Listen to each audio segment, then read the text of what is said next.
Our speaker series is designed to bring you best practices from the experts. And today we're pleased to have the Breakthrough Academy's assessment specialist, Benji Carlson, cover 3 things to getting out of the day-to-day in your landscape business. Building into the planning, systems, and processes you need to develop a highly effective organization. We've saved some time for questions at the end, so type your questions in the chat window, which can be found in the bottom right corner of your screen. If we can't get to your question, we'll be sure to have Benji reach out with an answer after the webinar. Welcome, Benji. I'll now turn it over to you for the keys to getting out of the day-to-day in your landscape business. Hey guys, yeah, thanks a lot for the intro. Really excited to be with you all here today and to go through the 3 keys. So my name is Benji, and I work with Breakthrough Academy. I'll talk briefly about myself in a couple of slides, but I usually like to start this session out just by telling you like where this webinar comes from and setting a little bit of context around it. So Breakthrough Academy, like, we're a very high level business coaching program that works with, at this point, we've got about 310 clients all over North America, running a variety of like landscaping businesses, construction companies, a few sub trades, and we help them implement systems and we help them grow.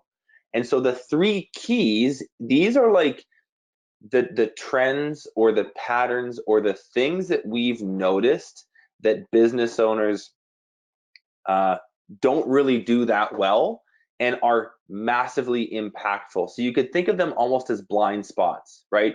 Areas of focus where people don't spend enough time, money, or energy, but if they did, their businesses would thrive, they'd become more organized, and they'd grow much more smoothly. And so I like this idea of blind spots. These are like 3 keys to getting out of the day-to-day that most people don't do, but you really should. Couple notes on today's webinar. We're going to cover a lot of stuff. This is quite a wide spectrum of ideas. So like, I want you to keep that in mind. Like, pull out a few gold nuggets. Don't think that you need to implement every single thing that I'm going to talk about today. But certainly, like, take lots of notes, and there might be some things we talk about today that really strike a chord with you, where you're like, man, okay, that is totally something that we are not doing a good job of right now.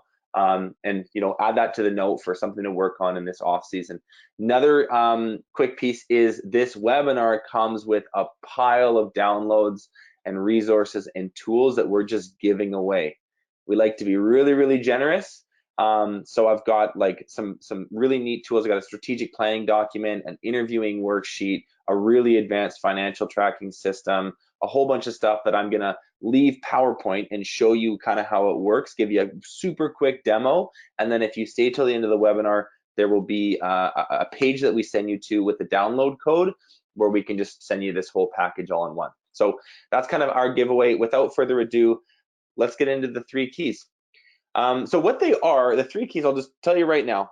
It's planning is number 1. So we, as entrepreneurs, tend to be really, really action-oriented people. We're doers, right? Like we tend to be sometimes a little bit reactive. If there's a problem, with an employee or an issue comes up with a customer or something on a job site needs to be dealt with, we like to hop in and get our hands dirty and fix it. And so that's a good thing. I don't want to take that away or make you feel like that's something to eliminate within yourself. But what it does mean is that we tend to lack on like the more high level planning, strategy, taking a goal or a number that you want to hit and reverse engineering it into a series of steps that you can follow. That typically is not something that we're great at. So if that sounds like you at all, you're gonna really like key 1. I've got some awesome ideas to share and some tools to make your planning life a lot simpler. Number 2 is building the right team. This is like a universally frustrating jigsaw puzzle for almost every person that we work with. I've never met a business owner that's like, yeah, hiring super easy, no problems there. That doesn't exist. It's something that pretty much everybody finds challenging. They're hard to find in the first place. They're harder to keep long term, and this just seems to be like a very common headache. So I've got some cool tools there for you guys to take home and use. And then the third thing is about building the right system for your business. And what I mean more specifically is creating like a numbers driven business or a metrics driven business, a company where you create a budget at the beginning of the year that allows you to hit your financial goals. You have a way of tracking and monitoring your actual results throughout the year, so you can compare those to the plan that you made.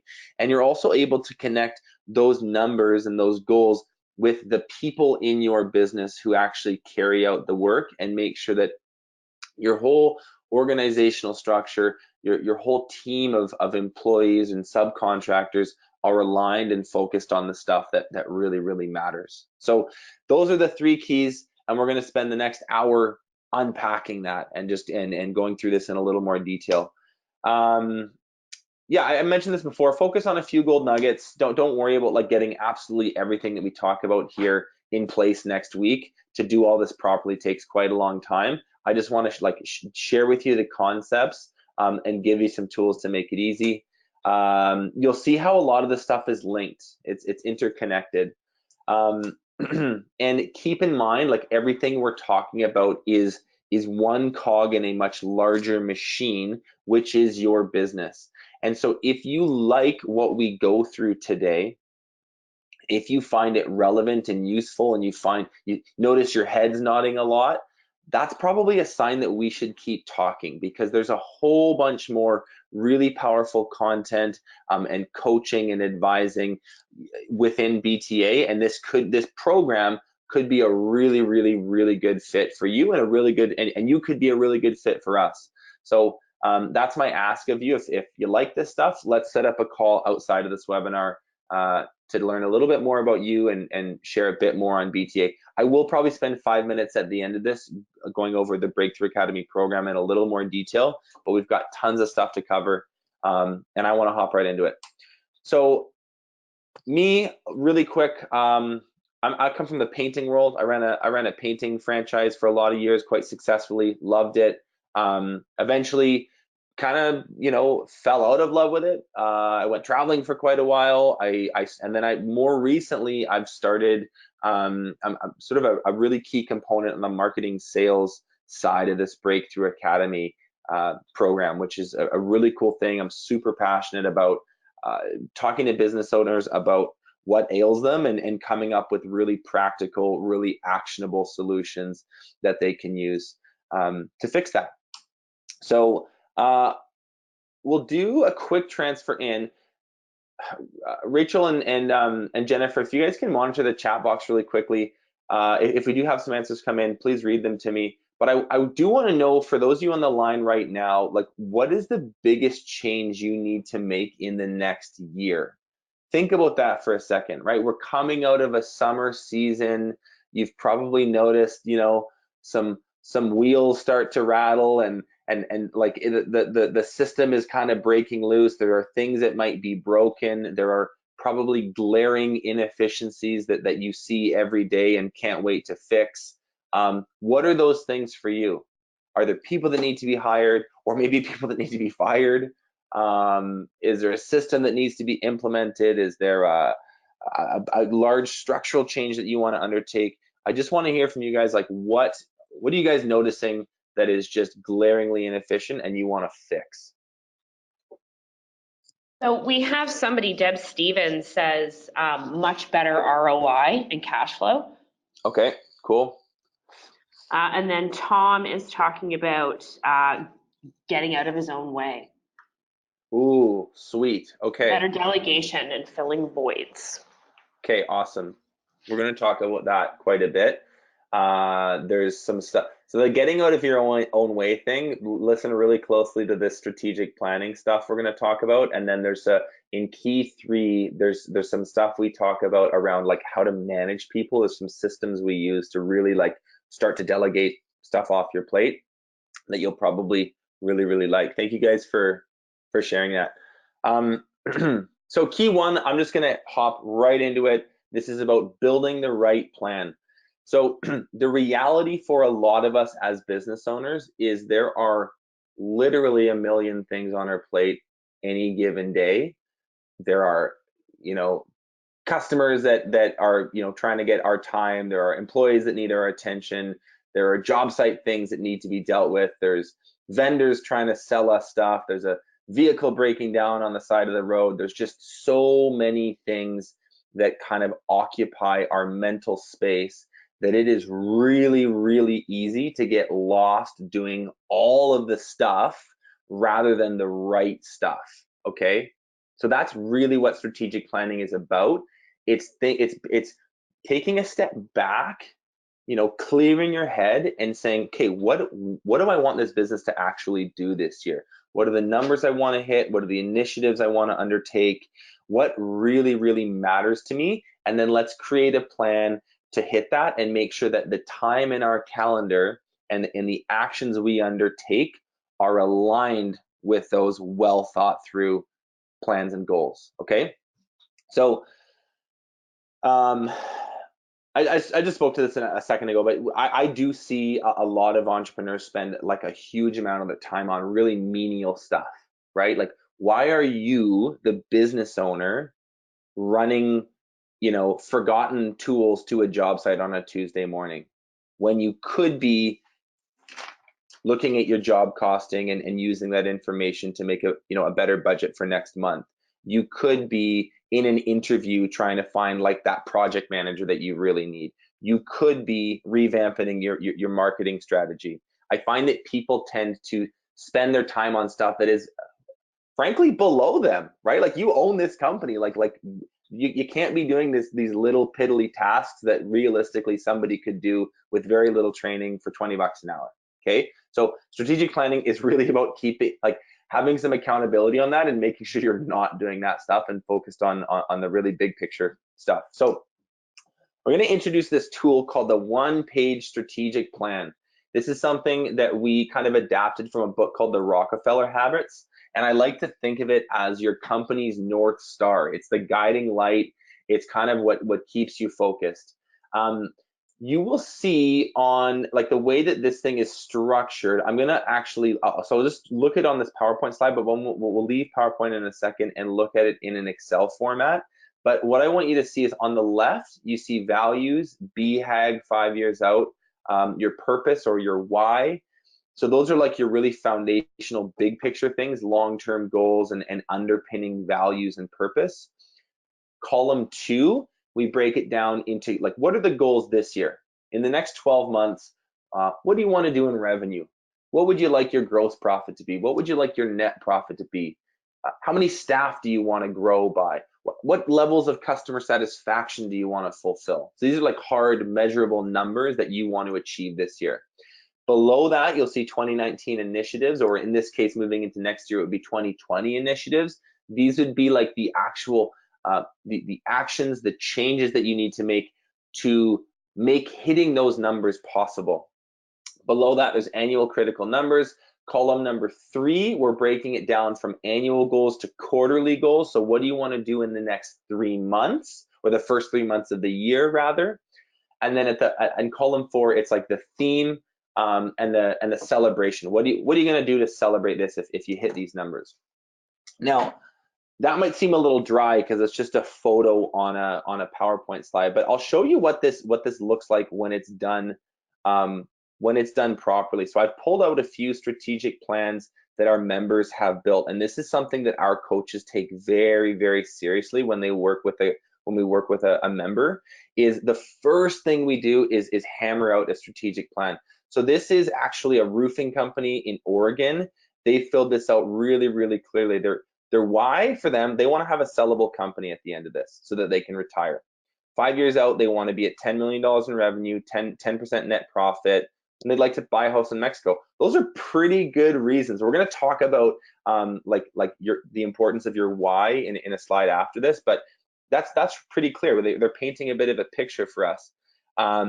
Values, these are their company values. Then they've broken down numbers for this year. Then they've broken it down to Q1 goals, Q2 goals, Q4 goals. This is something that our coaches take really, really seriously. And it's when there's kind of an aha moment for members when we do this, because people will be like, oh, okay, it's actually pretty clear. This is why I own this business. This is what gets me out of bed in the morning. This is what it's all leading to. And here are the actionable steps to make it happen. Here's another one for a landscaper in Vancouver. He's filled his out. We've got another one for a home builder. I just want to show you, like, this is something that we do a lot. And if you guys have some version of this that works for you, great. If you don't do this at all, I would really recommend downloading these tools. Here is an Excel spreadsheet that we're going to send you that you can take a first crack at it. Okay, and if you try this and you get lost or you sort of forget how it works, give me a call. I'd be more than happy to spend some time with you on the phone, just helping you walk through this and lay it out for yourself. So this is the one-page strategic plan. It's a tool that we use that we really, really like, and it's something I'd encourage you guys to start using for yourself.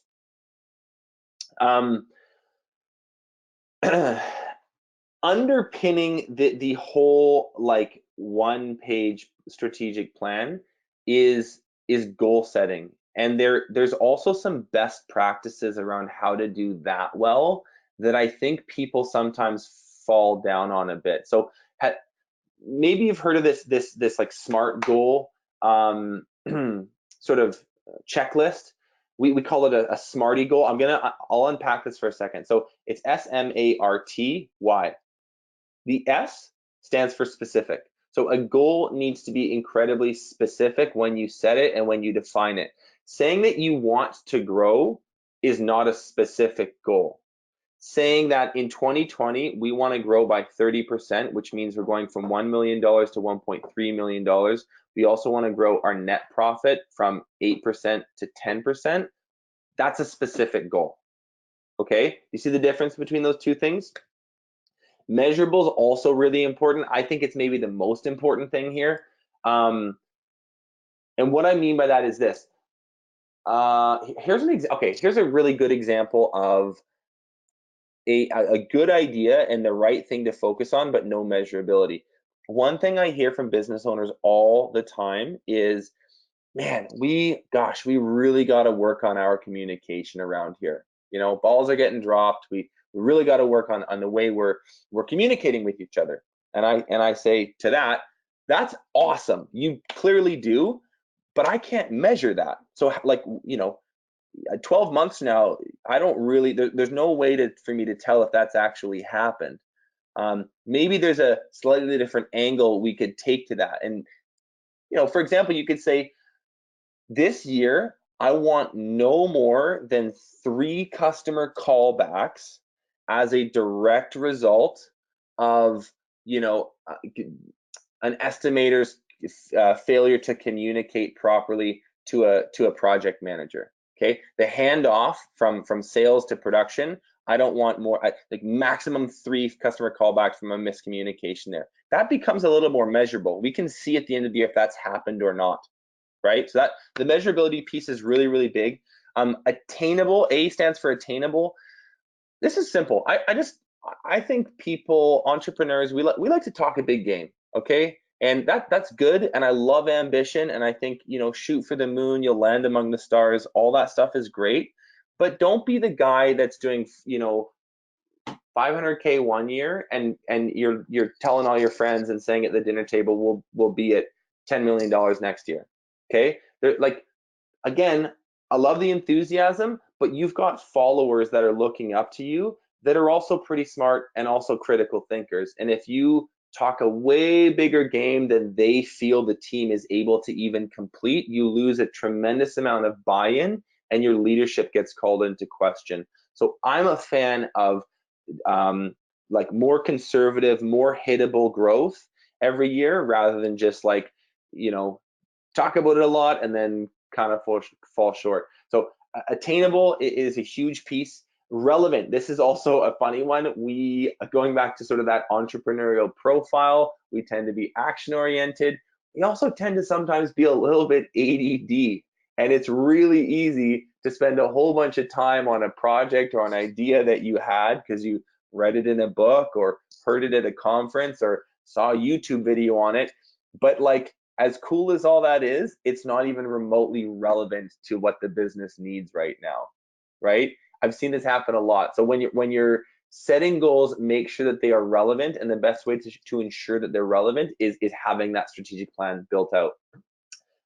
Last thing would be time bound. So there's got to be a deadline, right? We want to be at this place by this time. With goal setting, there's got to be a start and a finish. Okay, so when you're setting a goal, make sure that it's, this is what we want to do this month or this quarter or this year or 5 years from now. You can even go longer term with it. And then the last piece is your why. So a goal has to be anchored in a why. So what that is it's a more emotional, a little more like, you could even say like a spiritual underpinning to the reason you do what you do. For a lot of people, like a lot of whys might sound like this. I want to provide opportunity for like hardworking and values-based people in my community. I want to serve customers like diligently and honestly. How about this? I want to build the coolest custom homes in Vancouver, right? Like that's a why. That's like something very, very meaningful. It's not dollars and cents. It's not ego. It's something that they have a real like deep connection to, and that's super important because that gets you through the hard days, right?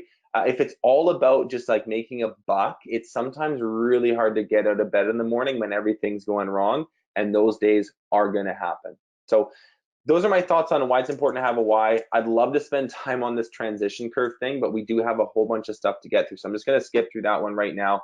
The point of all of this strategic planning, guys, is not just to like have a fancy Excel spreadsheet and something broken down into columns and rows. It's so that it actually influences your behavior. What's the point in doing this if you're just going to go off and kind of go back to the way things were before, running around like a chicken with your head cut off? And frankly, I've actually heard a lot of people reject doing strategic planning for that reason. Like, well, I tried it before, but a month into it, I was just doing stuff and running blind. So there's no point. That's a bit of a cop-out. When you do this really, really well, the kind of the final destination for this whole process is for it to influence your weekly and daily calendar.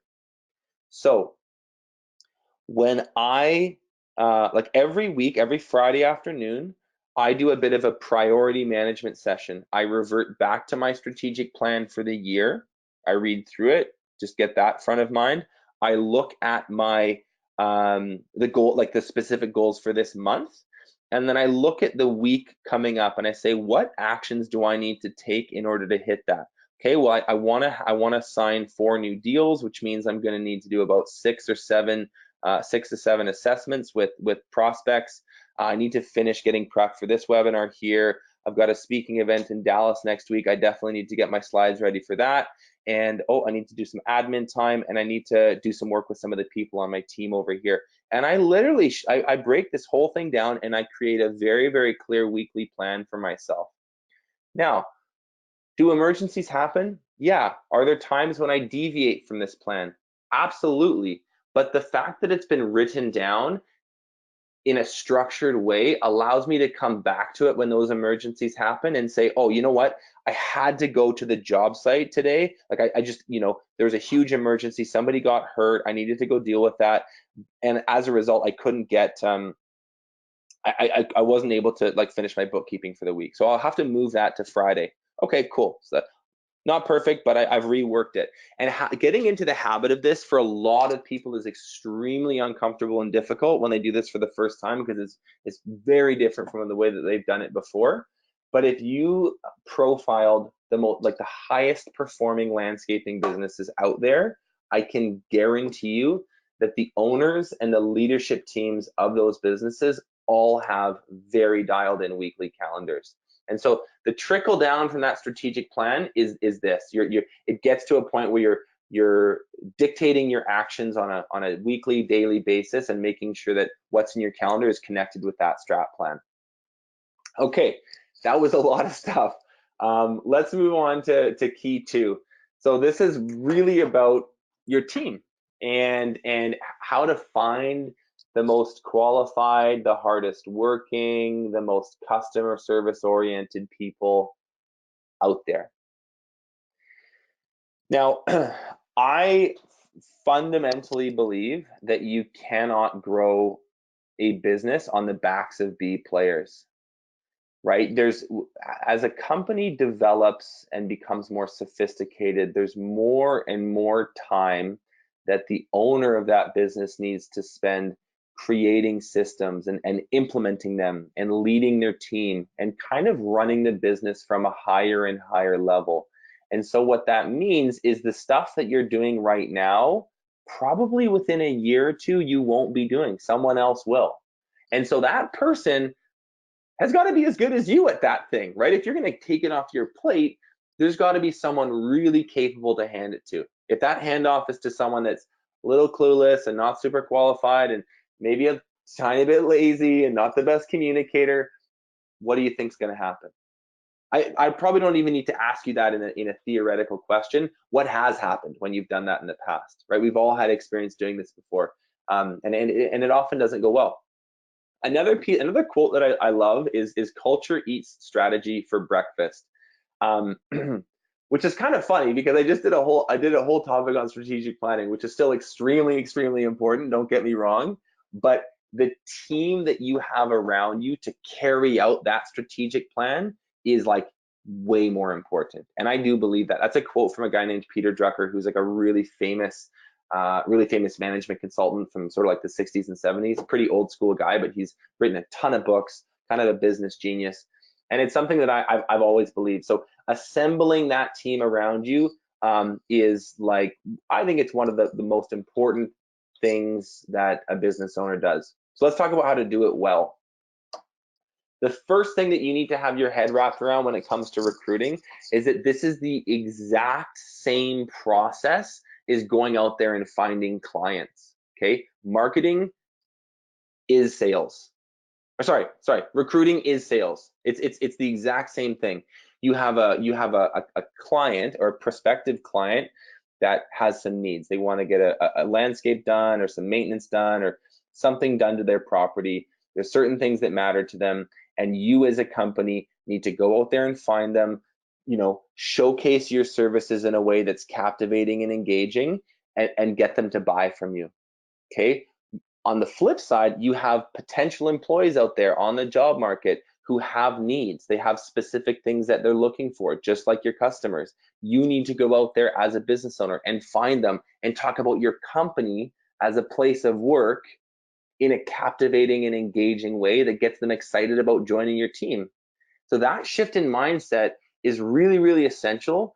And I like to do, I just want to get that out of the way first, because I think a lot of people actually have a really unhealthy ego around hiring, and it gets in their way. They're like, you should just be grateful that you're even getting an opportunity. These millennials, none of them want to work.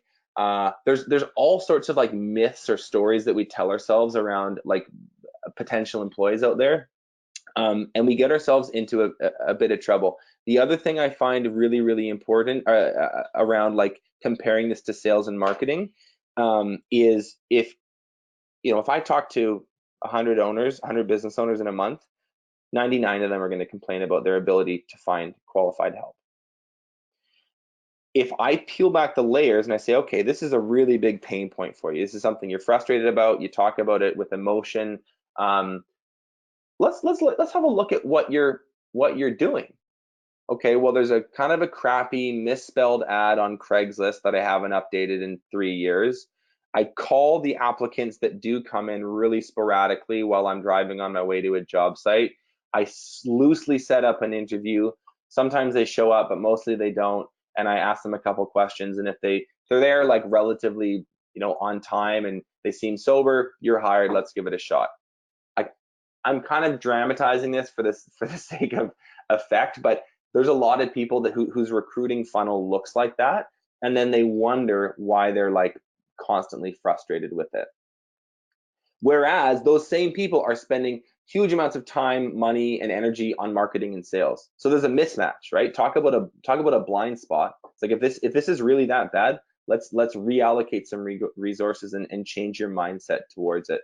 So the way that we teach like a really good like recruiting and interviewing process is like this. And again, this is a quick snapshot. I'm going to share some tools and give you guys some ideas to work with, but we do like a whole 3-hour workshop just on this exact topic. So this is a little bit compressed, but I hope you still get the idea. The starting place for a recruiting campaign is with something we call an ideal candidate profile. In the downloads, there will be a template for you guys to fill out and make one of these yourself. An ideal candidate profile is a very organized brainstorming of the type of person you're looking for, okay? And you do this long before you start looking for them. That's the important part. You get clear on who is this person? What are their strengths? What are their weaknesses? What are their values? What are their skill sets? What type of experience do they have in the past? What other companies have they maybe worked for? Stuff like that, like understand who this person is, what makes them tick. The other thing that you want to consider, and this is what the majority of people, it's not even on their radar, is like that potential employee, there's stuff that they're looking for too, right? They want to get paid on time. They want a good wage. Maybe they just don't want to be like verbally harassed like they were at their last job, right? Like there's stuff that they are looking for and they're analyzing you with as an employer that is equally important to consider before you start recruiting people. So you could think about it like this. Their profile is what you are looking for. Their needs are what they are looking for.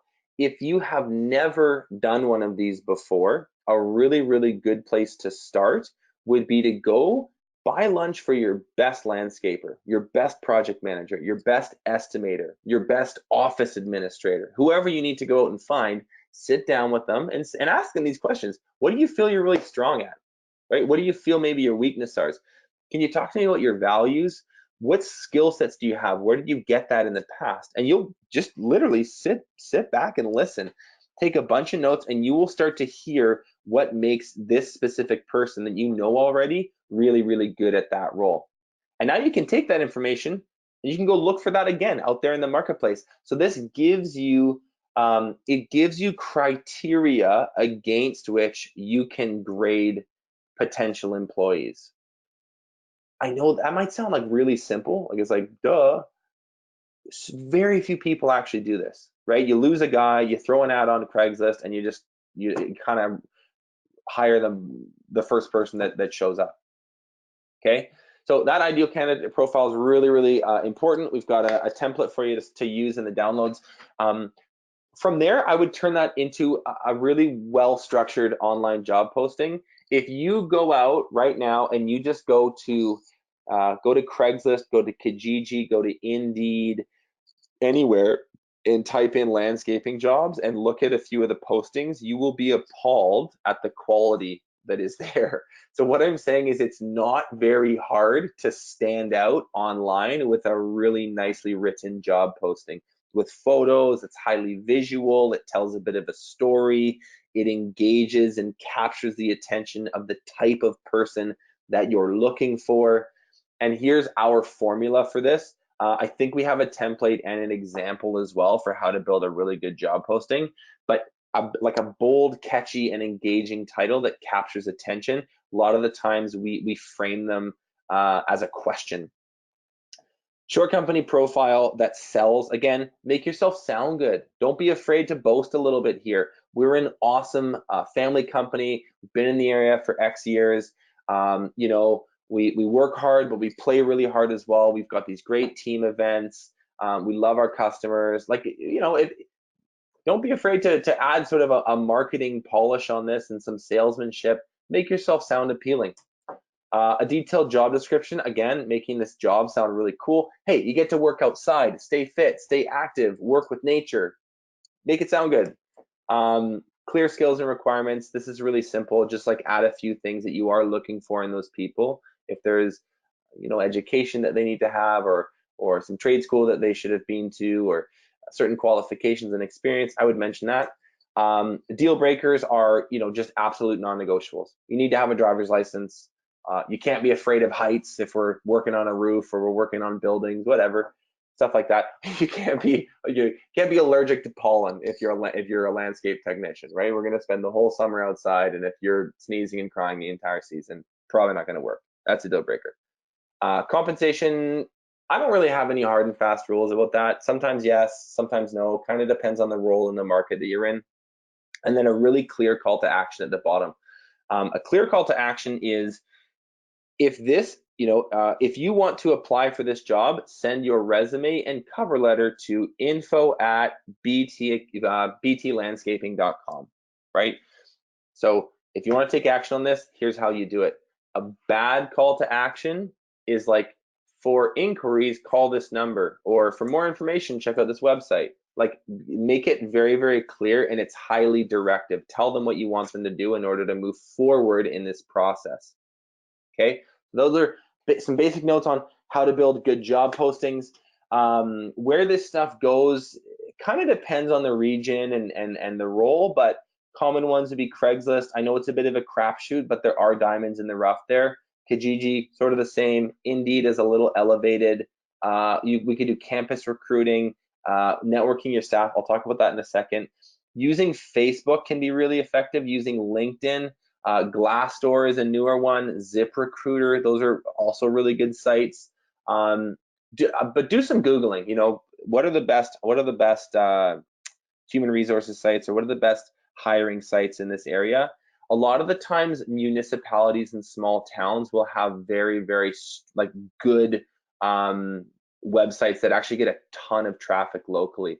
I live in Kelowna, British Columbia, and there's a really small website called Castanet that has like tons of jobs on it, and people not only buy vehicles and use stuff, but they find careers and employment on there too. And it's, you wouldn't have heard about it because it's a local thing to my town, and there's probably something that exists for you in your area as well.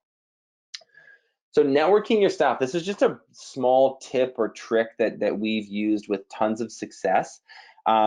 Next hiring season, as you kind of ramp up and you maybe have 3 people to hire, or 10 people to hire, or 20 people to hire, use Facebook. And the way that we do this is you get your team together on a Friday afternoon, order some pizzas, have some drinks there, keep it really casual and laid back, but have them bring their laptops if they have one. If they don't have one, a mobile device would do as well. And you put the ideal candidate profile up on a PowerPoint slide, and you put the job posting up, and you have everyone read through it and explain to them, okay, guys, this season, the goals are this. You noticed last year we were kind of understaffed, which meant we were all a little overworked and maybe more stressed out than we needed to be. So I need your guys' help finding some new staff this year. This is the type of person that we're looking for. Show them the ideal candidate profile. This is the job posting that we have up online. Show them the job posting. And then what you would do as the owner is you would share with them a pre-written, sort of a templated out message. And it's going to read something like this. Hey, so-and-so, hope you're doing really well. Not sure if you know this, but I work with this awesome company called Breakthrough Landscaping. And I've worked there for 3 years. Love my job, really awesome team. We are hiring 4 new landscape technicians this year. It's a really cool position. You can see the job posting right here. Insert a link. We're hoping to hire people in the next 2 months. So if you know anyone, if you know anyone that sounds like they could be a fit for this, please send this to them, and it could mean they get a job with us this summer. And if someone from your network does get hired, we're giving away a $250 signing bonus to you. So that would be like the message. You pick your words, you can write it yourself, but the overall idea is like, introduce yourself. This is a great job. If you know anyone, send them our way. And then you have your team send out that exact templated message to a minimum of 50 people in their area through Facebook. And what happens is you have these direct messages going out to all of these people, and you won't believe the people that actually end up, it's like it's cousins and brothers and uncles and people that you would never think of, but they're just like a few networks away that start coming towards you. And generally speaking, the people that apply through this method, they're a little better because they're closer to home. They know the company, they're a little more trusting. And we, Breakthrough Academy, like, we've had tremendous success growing our own team this way. It's also something that we have all of our members do a couple times a year. So if you have more questions about how to do that well, I'll be more than happy to chat outside of this webinar, but that's just a quick tip I have around using Facebook as a networking tool to recruit. The conversion call. So I don't have enough time to spend on this whole thing, but I will show you what the tool looks like. This is a call script that I'm sending out to you guys for you to use when you're setting up interviews. So you've got a pile of applicants, you've got a whole bunch, you've got an inbox full of resumes. Some are good, some are not. You want to set the ones that you like the look of into an interview. And there's a way to do this well. This call script gives you like a very clear bullet pointed way to not only like ask the right questions and get a feel for this person over the phone to make sure you're spending the right time with someone, but also it shows you how to start selling your, like, the job in a way that engages the person. Okay, here's a good way to put this. If you're a business owner that's been no-showed at interviews a lot, meaning you set up the interview, like they're the ones applying for the job and they're standing you up, you need this. You need this tool. Read through it, start to use it. It's really, really useful, and is going to set up nice, clean, proper interviews with the right people, and they have the right expectations coming into it. Okay, so that's a conversion call. I think right away we'll move straight into behavioral interviewing. Yeah. So we, as business owners, a lot of us, haven't done any HR classes. We haven't been trained in this, and interviewing is an incredibly like dynamic and kind of complex skill set that needs to be practiced over time. The reality is most interviews are, you ask a couple questions, they answer, and then you mostly just talk about yourself and your company. And if they seem reasonable, you're like, well, we'll give you a shot. We'll throw you in the mix. Fingers crossed you learn a thing or two. I hope you're not an idiot, but I have no idea to know because I didn't really conduct an interview with you. So here's an amazing tool that we're giving away. This is probably I think this is the best thing we have in this webinar. This is a super clearly broken down interview process to follow, where like at the beginning, you get to know the applicant on a personal level. Again, you're selling the role, you're selling the business, you're selling your team and your culture. And then there's some really, really good questions to start to ask to figure out if this person that you're sitting across from has the innate, intrinsic qualities that you need them to have in order to be successful in a role. Tenacity, for example, this is the propensity to work hard. This is like, how much hustle do you have? So here's some really good questions to ask to figure out if this person is a hustler. And guys, the best way to know this is based on previous experience. That always predicts future behavior. Someone that has a history of working hard, they were an athlete in high school, they were a tree planter for 5 years, then after that they worked some other incredibly tough, they worked on the oil fields or something like that. That person has tenacity, right?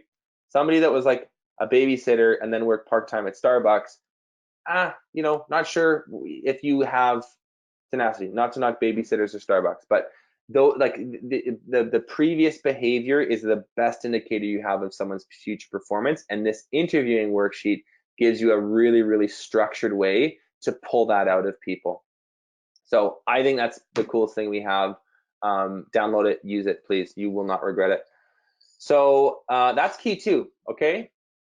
How are we doing? 10:47. We've got about 13 minutes left. So we'll go a little quicker through this third one. But I hope you found those first two things really important. Build that strategic plan properly. Use the tools that you now have at your disposal to start to build a better recruiting funnel and do more structured interviews. Key 3 is kind of tying everything together. So we want to link all the parts of our business into one cohesive system. And step number 1 of this system is, no surprise, it's all about the numbers. Now, for those of you on here, question I want you to ask yourself is, do you know how much revenue you did last year? Do you know what your average job size is? Do you know how many estimates or quotes you provided this season? Do you know what the closing ratio is for your salespeople or your estimators? Do you know how many leads you got? Do you know how many leads you need to get next year in order to hit your goal? Do you know dollars produced? Do you know your accounts receivable percentage? Do you know your labor productivity? Hours produced? I'm kind of grilling you here, but if you answered no to any of the above, that would be a small red flag. These are things that you, as a systemized business owner, should know pretty much off the top of your head. And if you don't, it's like 2 clicks away in a CRM or in a system that you guys use. Okay. So the way that we do that, and this would be the way that this is an Excel spreadsheet I'll show you, but it's really, really similar. Like we in LMN think very, very closely and have structured our systems to really like complement each other very, very nicely. You guys create an annual budget at the beginning of the year, and a lot of your estimating templates are sort of guided by that to help you hit those goals. We do something similar, and I'm going to show you a tool that we call a master business plan. This is a spreadsheet that helps you do a few different things. There's a budgeting tab, which helps you understand last year's fiscal results, so you can gain some learning from those and understand your historical data. You can create a budget next year based on that data. You can then do some really, really cool job costing and monitor profitability of each project that you're on. We have an overhead tracker that helps you monitor your monthly fixed costs, which looks like this. If you go to the front of this, there's some really cool sales planning tools which help you estimate, okay, if we want to do 2 million in sales this year, or in this example, we want to do 3 million in sales, we're going to need to get about, we can see 75 leads a month in February, March, April, 60 a month in June, July, August, which means we're going to have to do this many estimates, which means we're going to land this many jobs, which means we're going to land this total dollar amount. Okay, and it really lays out sort of the marketing and sales efforts required for you to hit a goal at the end of the season. The stuff, when this is filled out properly, and within Breakthrough Academy, we kind of walk you through how to use this really well. There's a dashboard at the front that collects all the most important KPIs and kind of shows you where you're at all times. So this is in the downloads. This is kind of a beast of a system. Feel free to call me up if you have any questions about it, but it's something that every single member of ours uses to set goals and create plans. And it also, it's a bit of an accountability tool, because we as the coach can see how they're doing at all times and make course corrections and advise them properly. The next link on this chain is creating an organizational structure. So if it's good for you to like geek out in Excel and have all these numbers at your fingertips, but it's not really that effective unless the people on your team are connected to those as well. So one of the things we do very early on with the business when we start working with them is we create a deliverables-based organizational chart. We as a company have these goals at the top, but our sales goal, our sales manager rather, this is his contribution of that. He needs to sell this much and do this many estimates. Our operations manager, he doesn't need to worry about sales, but he does need to produce a certain revenue number. He's got to do that at a certain gross profit percentage. And through his leadership and the teams and the teams that he runs, he needs to maintain a certain level of customer satisfaction. So these are now like measurable metrics that show us a lot about someone's performance, and it creates a huge amount of alignment throughout the organization. It helps keep your guys focused on what matters. And you can bonus people based on this. It can be quite motivating for the right person, right? If you have somebody that's very goal oriented, and you're saying, hey man, this is what we need you to do this year, they actually like that. They respond to that. They perform under that. So creating one of these is a pretty critical part of the step. From there, we build out really, really well-written job descriptions, okay, that articulate the deliverables. Those are right on the front page. Here's an example of one for a project manager, right? Put your logo here, put some, company values here, change some of these deliverables around. This is a template that lays out how we advise a job description should be written. Feel free to use this, customize it, make it fit your own business a little bit better. But there's an existing structure for you to work within here. So that'll be available if you want to play around with job descriptions and you don't have any yet. If you do, awesome. Just make sure that there's deliverables on them. If you don't, use ours. Okay, the last thing is GSR. This stands for goal setting and review, and this is the type of meeting that you have as the leader of your business with your team, but you do it on a one-on-one basis. So we're talking about job descriptions, right? What would happen if you just ended it there? You show them a job description, you read through it together, you sign off on it, and you're like, okay, have a great year. We'll see how you do in 12 months. They might do well for a couple months, but we know that there's going to be deviations, right? They need to be supported, they need to be coached, they need to be led. So a GSR meeting is a one-on-one meeting that you have between you and some of your key staff. And it's a very, very structured conversation where they are reporting into you on, their goals for the previous 2 weeks. Did they hit them? Did they not hit them? They wanted to produce 1,000 hours on the Georgia Street project. They didn't. They only did 612. And they wanted to finish all the sod install on the Christine French job. They missed that one. So there's some stuff to work on next week. You guys set goals together. You would have upcoming projects. You'd have a job log sheet. You could see their revenue produced. This specific dashboard, guys, this has been built for a project manager. So if you were a business owner with a project manager, this would be a really cool accountability system that is designed to help you have much more focused discussions on the results that your key staff are producing for you and really help guide them. So we call that GSR. I'm going super, super fast, but if this strikes a nerve with you where you're like, hey, I've got some good guys, but they seem to sort of get off track and they're not focused on the right things.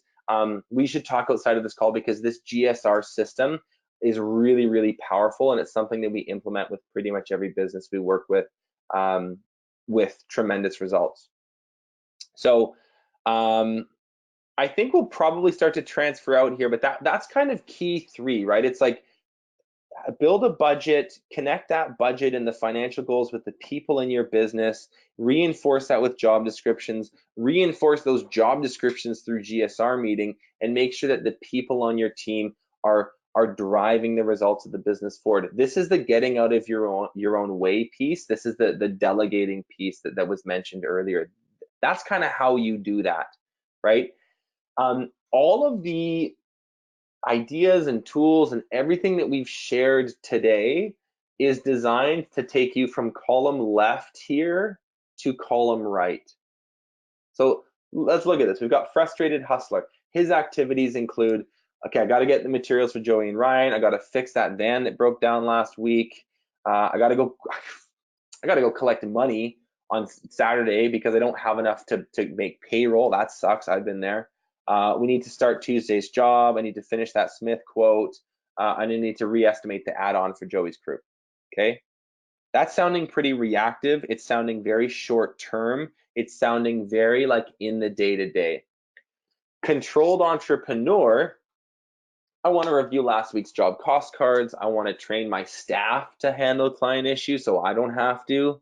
I'd like to figure out what my A priorities and my B priorities are for next week. I want to develop that marketing campaign. and I want to do my GSR prep. So you can see there's like reactive, proactive, in the day-to-day, out of the day-to-day. This is what everything we're talking about is designed to help you transition through. And Breakthrough Academy, that's sort of like what we specialize in, okay? You've started a business, it's really, really solid. It's like you've got a great team, you've got some great employees, but it's lacking structure, it's lacking clarity, it's lacking systems, and you want to take this to the next level, but you're at the point now where you physically couldn't work any harder, right?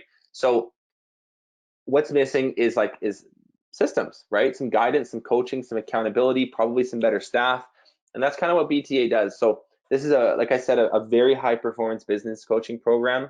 We work with about a little over 300 entrepreneurs right now. Roughly about 25% of those are landscaping businesses. Lots of them are LMN clients. And if this is something that sounded like, relevant to you guys and like there's value added here, we would love to have a conversation with you guys and see if we might be a fit for each other. There's three main pieces to BTA. There's a content component of this, which are all those systems and templates and pre-built stuff that we give you. There's a coaching component to it, which is the relationship you have with one of our industry leading coaches who gets to know you extremely well. You build a strategic plan together, and we're meeting virtually every week to make sure that progress is being made on this stuff. Your business's results are increasing, and this process gets followed through rather than started and not finished.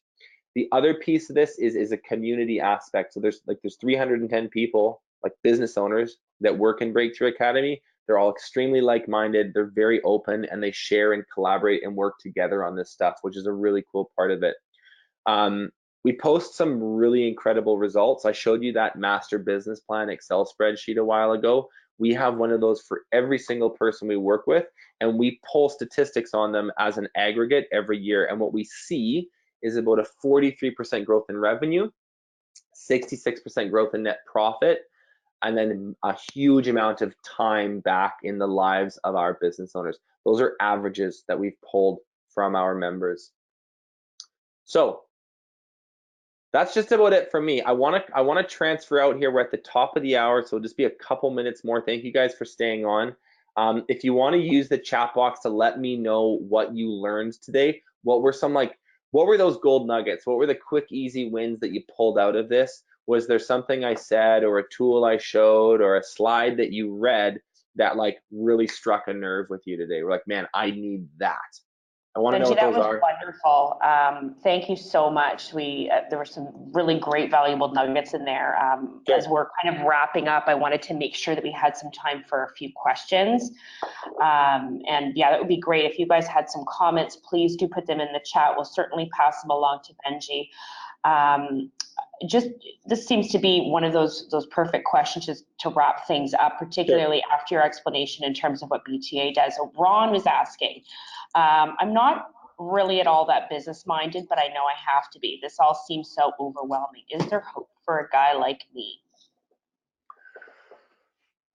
Absolutely. Yeah. I mean, I'd love to like have, a more two-way conversation and just like talk you through that a little bit. But Ron, a lot of the reality is most successful trades business owners were not they weren't super business minded at some point in their journey. All of this stuff that we talked about are learned skills. Nobody was born with this stuff, right?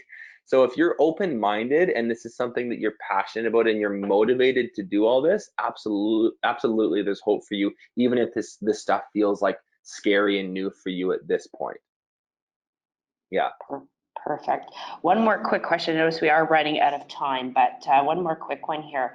How can you motivate or change your B players and turn them into A players? So just further to your conversation about attracting and keeping talent. Yeah, that's a really good question.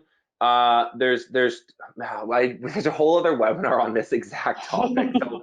So there's two things, okay? If you have a B player, they're struggling. They're a B player for one of two reasons. They're lacking skill which means you need to train them and coach them at the actual competencies of landscaping, if that's their role.